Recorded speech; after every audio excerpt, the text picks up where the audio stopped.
As a kid, my family was the one that would go to every single public program for the national park. So at 9 years old, I became a junior volunteer at Estes Island National Seashore.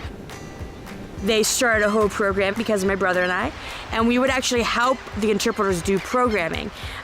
Things like marine exposure, we would collect animals out of the water, we would do campfires, surf fishing, and just all of that and being around it, I just kind of fell in love with it. I have a degree in environmental restoration and management with a focus on wetlands. I am actually a research scientist by trade.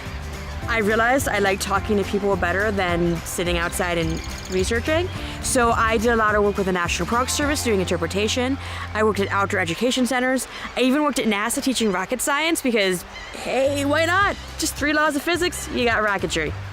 And then I've also worked with doing wetland monitoring and assessment to study the health of our wetland, which kind of led me into the reserve where I kind of got pulled into the horseshoe crab. I didn't know much about it, and in the last 2 years, I've learned so much about it and gotten so excited that it's moved up to my favorite arthropod.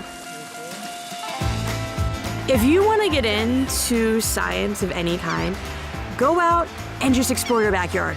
You may find a mud puddle, play in it. I promise you, it's not gonna hurt you. Or go to your local creek and find a tree. Maybe it has a new pattern that you didn't know about. And so just keep staying curious, and whenever you see something that you're like, I wonder, as long as you have that I wonder, you're gonna do fine. And then once you get old enough and you really start to be like, you know, I wanna do this for a career, find scientists and say, hey, do you need help? Let me work in your lab. I will give you my time, and they'll take it every time because everyone wants help.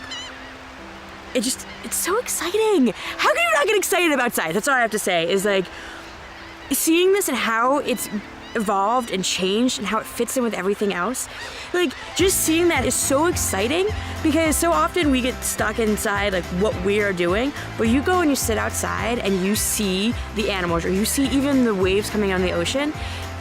It's brilliant, it's exciting, and I would never get bored with it.